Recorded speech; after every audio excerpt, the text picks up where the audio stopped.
أعوذ بالله السميع العليم من الشيطان الرجيم من همزه ونفخه ونفثه بسم الله الرحمن الرحيم رب اشرح لي صدري ويسر لي أمري واحلل عقدة من لساني يفقه قولي رب زدنا علما اللهم فقهنا في الدين اللهم إني أسألك الفهم النبيين وحفظ المرسلين والمقربين اللهم صل على محمد وعلى آل محمد وبارك وسلم. تو آج ہم سورہ بقرہ کی آیت نمبر 6 اور 7 پڑھیں گے انشاءاللہ. تو پہلے ہم دیکھتے ہیں آیت کیا ہے. ان الذین کفروا. سب سے پہلے ہم دیکھتے ہیں کہ کافر کا کیا مطلب ہوتا ہے. کفروا کافر کا کیا مطلب ہوتا ہے. ان الذین کفروا بے شک جنہوں نے کفر کیا. تو کفرا کافر کہتے ہیں اسلامک میننگ ہے چھپانا یا انکار کرنا. وہ شخص جو چھپائے یا انکار کرے اسے کافر کہتے ہیں. اور ڈکشنری میننگ ہے کافر کا بھی ڈکشنری میننگ ہے کسان. ہم نے فلاح کا بھی ڈکشنری میننگ پڑھا تھا کسان. کافر بھی کسان کو کہتے ہیں. کسان وہ ہے جو سیڈز کو بیج کو چھپاتا ہے زمین میں, اسی لیے اس کے لیے کافر آتا ہے. اور وہ کیوں چھپاتا ہے؟ تاکہ فصل اگے, اور اگر وہ نہ چھپائے تو چڑیا کھا جائے گی یا فصل نہیں اگے گی. اور دوسرا اس کا جو ڈکشنری میننگ ہے وہ ہے رات, اندھیرا, جو چیزوں کو ڈھانپ لیتا ہے اور چھپا لیتا ہے. تو رات اور کسان کو عربک میں کافر کہتے ہیں ڈکشنری میننگ میں. اور اگر ہم اس آیت کو پوری طرح پڑھیں تو یہ ہے ان الذین کفروا سواء علیہم اانذرتہم ام لم تنذرہم لا یؤمنون. بے شک نو ڈاؤٹ وہ لوگ جنہوں نے کفر کیا ہے ان کے لیے برابر ہے کہ آپ انہیں خبردار کریں یا نہ خبردار کریں, وہ ایمان نہیں لائیں گے. یعنی نو ڈاؤٹ وہ لوگ کبھی ایمان نہیں لائیں گے, آپ انہیں ڈرائیں یا نہ ڈرائیں. تو یہاں کہا گیا کہ وہ ایمان نہیں لائیں گے, یہ ہوپلیس سچویشن ہے. تو جب یہ آیت آنے کے بعد رسول اللہ صلی اللہ علیہ وسلم نے نان مسلمز کو اسلام کی طرف دعوت دینا چھوڑ دیا, یہ سوچ کے کہ یہ لوگ تو نہیں لائیں گے ایمان, اللہ تعالیٰ نے آیت اتاری ہے. اصل میں یہ آیت نان مسلمز کے لیے نہیں آئی ہے. کافر کو یہاں کافر کا مطلب نان مسلمز نہیں ہے. کافر کا مطلب ہے وہ جو سچ کو چھپائے. سچ کو کب چھپائیں گے؟ جب سچ کو جان لیں گے. تو سچ کو جان لینے کے بعد سچ کو چھپا دینا, یعنی یہ جو لوگ تھے یہ حق کو, سچائی کا انکار کرتے تھے جان بوجھ کر کے, اللہ اور رسول کی بات کو رد کرتے تھے. سب کچھ جان لینے کے بعد بھی یہ منع کر دیتے تھے. تو کیا یعنی رسول اللہ صلی اللہ علیہ وسلم نے نہیں چھوڑا, وہ اسلام کی دعوت دیتے رہے, لوگوں کو خبردار کرتے رہے آخرت کے لیے, آخرت کے بارے میں, لیکن انہوں نے لوگوں پہ گیو اپ نہیں کیا. ہر شخص جو نان مسلم ہے وہ کافر نہیں ہے, اور ہمیں بھی یہی کرنا ہے, ہمیں بھی ہر انسان کو اسلام کی دعوت دینی ہے. تو اب ہم اس کی ڈیٹیلز دیکھتے ہیں. ہم یہاں پہ جانتے ہیں کہ کفار مدینہ کون تھے. کفار مدینہ علماء, لرنڈ اسکالرز تھے جو یہ جانتے تھے کہ نبی صلی اللہ علیہ وسلم ہی سچے رسول ہیں. جیسا کہ آپ کو پتا ہے کہ مدینہ کی میکسیمم پاپولیشن جوز اور کرسچنز تھی, اور ان کے جو علماء تھے, جو ان کے اسکالرز تھے, وہ اپنی کتابوں میں رسول اللہ صلی اللہ علیہ وسلم کی ساری نشانیاں پڑھ چکے تھے اور جانتے تھے کہ یہی سچے نبی ہیں, لیکن ماننے سے انکار کر رہے تھے, سچائی کو لوگوں سے چھپا رہے تھے, کیونکہ انہیں لگتا تھا کہ اگر ہم نے بتا دیا ہمارے فالوورز کو کہ یہ سچے نبی ہے تو ہمارا مرتبہ گھٹ جائے گا, ہمارا سٹیٹس کم ہو جائے گا, ہمیں کون مانے گا, پھر ہماری بات کون مانے گا.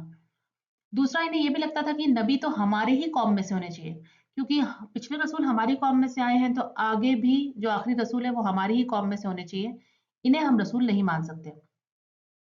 لیکن ان کو یہ بھی تکبر تھا کہ وہ پڑھے لکھے نہیں ہیں اور ہم پڑھے لکھے ہیں, تو کیونکہ ہم علم والے لوگ ہیں تو ہم میں سے کوئی رسول ہونا چاہیے, اللہ تعالیٰ کوئی ہم میں سے ہی رسول چنے گا.